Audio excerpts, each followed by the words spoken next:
Hi, everybody. Welcome back here on TSL today. Giovanni Heater joined alongside Carter Hill with you. Kyle Marshak behind the scenes. We appreciate you spending your afternoon with us. Carter, let's go ahead and talk about this Virginia Tech-Oklahoma State matchup in the Barclays Center. The Hokies return to the place where they won the ACC championship just a handful of months ago. Oklahoma State, 6-3 on the season. It's a ESPN2 televised broadcast, 2 p.m. tip-off. It's the Basketball Hall of Fame Invitational. Ball game is on Sunday, like we said. So this is a good team that I could see Tech having some trouble with. I could on a neutral floor for sure. I think if this game was at Castle Coliseum, I think I would pick the Hokies to win for sure. And I still probably would pick the Hokies to win. But Oklahoma State is a pretty proud program. They were picked to finish 5th in the Big 12 this year. They were led by head coach Mike Boynton, who actually was an assistant under Mike Young for a season at Wofford in 2007 to 2008. He's a South Carolina grad, so I'm sure that's where that connection came in play. This Oklahoma State team last year, a self-imposed NCAA ban, so they did not go to the tournament a season ago. Right. Year before that went to the NCAA tournament, and they were That was the year they had Cade Cunningham. Correct. They lost to Oregon State in the round of 32 that year. And that broke a 4-year hiatus without going to the NCAA tournament. Oregon State ended up making a run to what, the Elite Eight? Elite Eight, I think. Yeah. They played... Well, we're not going to get on that rabbit hole. But they were a 12 seed that year. Right. That broke that 4-year hiatus, and Oklahoma State now is to the point now where they're ready to compete again. I mentioned it. Picked 5th in the Big 12. They are one of those fringe NCAA tournament teams. So arguably, they need this game more than Virginia Tech does.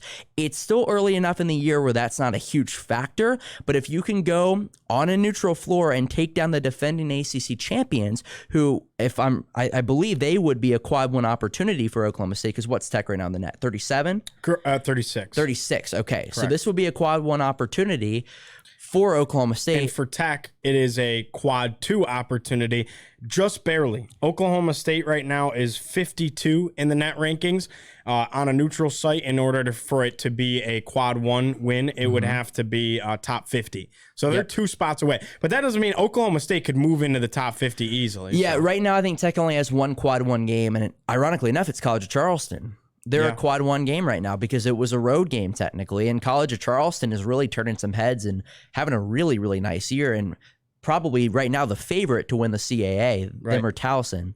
But Oklahoma State this year, I mentioned it, fringe NCAA tournament team. I checked on Joe Lunardi's bracketology, and not that it matters too much this time of year. He currently had Oklahoma State in the next 4 out. So far this season for the Cowboys, beat UT Arlington, lost a bye game to Southern Illinois, the Salukis, the epitome of brutality, beat Oakland, lost to UCF in overtime, beat DePaul, solid program out of the Big East, beat Tulsa, Prairie View A&M. They lost in a close one at UConn, who's a top 10 team in the country, and then they just beat Sam Houston State.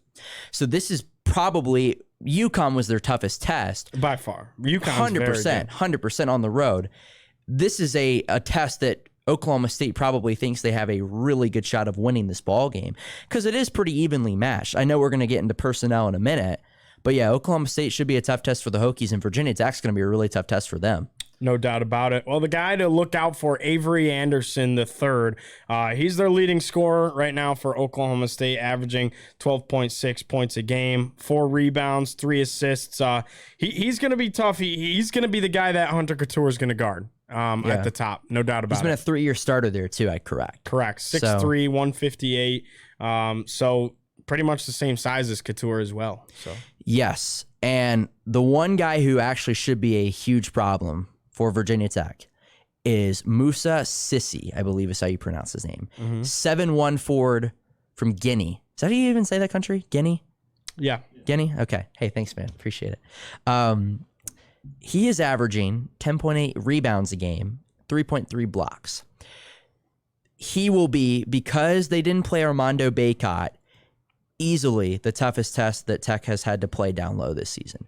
Mostly because of size. 100%. When you're facing a 7'1" forward, especially when Basili and Justin Mutz, what is Basili? Is he 6'10"? I want to say he's 6'10". 6'9", 6'9", and then Justin Mutz is 6'7". Yes. So he's going to be a tough test down low. That's kind of the old Florida State days, where Florida State would bring in all these guys from foreign countries who would be 7'2", 7'3", 7'4".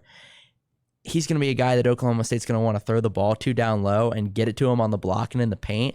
And if he has it in front of the basket down there, it's all over. And Justin Mutz, great defender. Grant Basile has really come on late as well. But the size difference is a huge factor here. No doubt about that. Oklahoma State, when you look at some of the team statistics, is averaging 73 points a game. Tech's averaging 77. They're allowing 62 points a game. Tech's allowing 64. They're shooting the ball at 45% from the field. Tech's shooting at 50% from the field. They're averaging way more rebounds, 40 a game. Tech's averaging 35.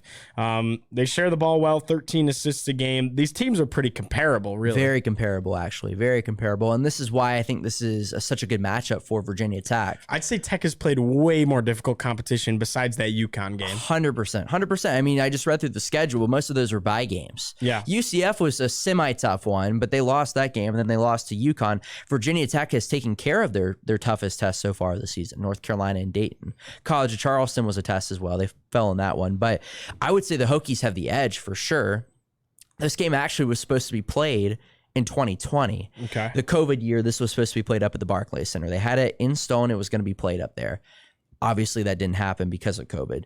Rescheduled for now. And these coaches are so close. They've always wanted to play this game. And I think because they are so evenly matched up. And I think too, that will really, really get Virginia Tech ready to play your middle of the pack ACC teams that the Hokies should have a good opportunity to beat and help propel them towards that top half of the ACC, towards that top four, potentially get a bye this year down in Greensboro, double bye down in Greensboro. So I think Mike Young is really looking forward to this game. I think Oklahoma State can present some challenges to the Hokies that maybe no one else has been able to do so far, potentially with who they have down low, a 7-1 forward. And so I think Virginia Tech will, win or lose, definitely get better from this game. Let's get a score prediction from you, Mr. Hill. Score prediction. I will go 74-67. The Hokies win it. I will go 75-71. Hokies win it. Same ballpark. Same ballpark. There's no line yet, so we don't know Free if throws Tech at would the cover. end, win by 4. Free throws at the end. 4 to 6, yeah. Mm-hmm. Yeah, nice. I like it. I like it too. I think the Hokies, going back to the Barclays Center, should bring back a lot of good memories. Yeah, for everybody. Mike Young, actually, I'll read that. It's actually a great way to end it off. He was asked by Zach Mackey what it'll be like to go back into the Barclays Center after winning the ACC championship. Mike Young said, "I'm really excited for it. For those of you that have never been there, when you drive in, you're in Brooklyn, New York. I mean, you're trying to get this bus through these narrow streets. These cars are parked everywhere. You're going over and you're playing Notre Dame, and you want to." He continues to say a bunch of stuff about being nervous. Then it's Carolina, and you're going to play, and then it's championship Saturday, and how exciting that was. And he said, "You finally get to the arena, and you're literally riding on the biggest elevator that you've ever seen in your life. All right, it's for buses. That thing that takes you down to floor level that opens up." And he said it's a nightmare getting to see the doors open up. You drive off the bus, off the elevator, back into a parking spot. Then you unload the team. He said it's a great facility. He looks forward to being back in the city, in the Barclays Center, competing against yet another very good basketball team in the Cowboys of Oklahoma State. So Mike Young gave some intricate details on stuff you wouldn't know. There's apparently a bus elevator to get the team to floor level. The Hokies are very familiar with that building, not only because of the ACC tournament, but people forget they played 2 games there last year. And that I forget the name of the tournament. That Thanksgiving tournament, they played Xavier and Memphis and lost both those games. Yeah. Then they ran the table for the ACC tournament. Interesting. So, 6 games there last year, 1 this year. Maybe it'll be a yearly tradition they go to the Barclays Center. Yeah, who knows? All right, I think that wrapped things up for today on TSL Today. Thanks so much for joining us on your ride home. Big game coming up on Sunday, Tech and Oklahoma State on ESPN2. It's a 2 o'clock tip-off from the Barclays Center. For Kyle Marshak behind the scenes, for Carter Hill on set, I'm Giovanni Heater. We'll see you on Monday.